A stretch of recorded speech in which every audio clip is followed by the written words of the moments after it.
partir du moment où l'UNEF et le SNESUP, c'est très important, ont appelé à la grève générale des universités, le lendemain, c'est-à-dire le samedi, nous avons mis en place des piquets de grève à l'entrée de la faculté des sciences et à l'entrée de la faculté de lettres. Le lundi suivant, la grève était quasi générale sur les facultés de lettres et de sciences. C'est par téléphone à la GEC-UNEF qu'est arrivé des messages de la direction nationale appelant à la mobilisation suite à la répression très très importante et très violente qu'il y a eu à la Sorbonne.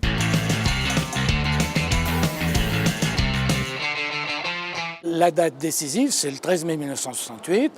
Les confédérations ouvrières et la FEN appellent à la grève générale qui est massivement suivie. C'est ce qui va faire prendre conscience, si vous voulez, je pense, dans les usines que quelque chose est possible. Un samedi, il y a un atelier de l'usine de la Combaude où les salariés, avec leurs délégués, se sont mis en grève. Le lundi suivant, les salariés ont cessé le travail, se sont organisés pour occuper leur atelier. Ça devait être autour du 20 mai. Les étudiants se sont immédiatement mobilisés et en même temps, ils ont tout de suite intuitivement compris qu'il ne fallait pas qu'ils restent isolés. Et donc, dès la première manifestation étudiante avec les enseignants du supérieur, la manifestation se dirige sur Michelin pour symboliquement demander l'appui des salariés. On ressentait effectivement que dans les dirigeants étudiants, ils auraient effectivement souhaité diriger le mouvement ouvrier à leur façon, estimant sans doute que les organisations syndicales, chez Michelin c'était la CGT et la CFDT, ne faisaient peut-être pas comme ils le souhaitaient. Il y a eu la volonté d'aller rencontrer les Michelin. Moi j'ai souvenir d'une première discussion à la porte des Carmes qui ne s'est pas bien passé avec les syndicats Michelin, ça c'est sûr. Parce que, qu'est-ce que c'était que ces petits étudiants, forcément petits bourgeois, vu du côté de la CGT, mais même de ce qui était à ce moment-là, pas encore la CFDT. Et puis, il y a eu, au bout d'un moment, les manifestations n'ont pas cessé de progresser et les ouvriers ont fini par s'y joindre. Il y avait un comité de grève qui se réunissait à la fac de Carnot et où venaient les jeunes ouvriers, dès le départ.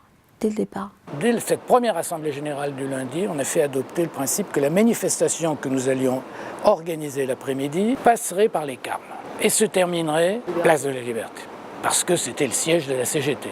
Et qu'au départ du mouvement dans les universités, le moins qu'on puisse dire, c'est que la direction de la CGT n'avait pas un regard très aimable sur cette mobilisation.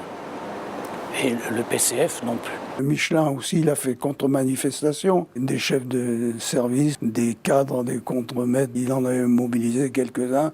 Et puis peut-être des qui étaient extérieurs à l'entreprise pour manifester pour la liberté du travail. Contre le chômage, il devrait organiser ça maintenant. Il y a eu effectivement la résistance de Michelin qui a mis une dizaine de jours avant de recevoir les organisations syndicales, pour leur dire qu'elles n'étaient pas mûres pour négocier. Il aurait mieux fait de ne pas venir.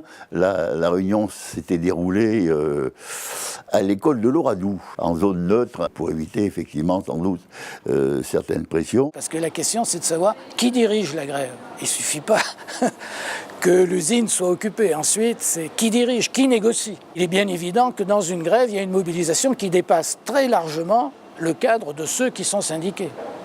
Il y avait 10 millions de grévistes, il n'y avait pas 10 millions de syndiqués. Et nous, notre combat, alors y compris comme à GEC d'ailleurs, c'était le combat pour le comité de grève.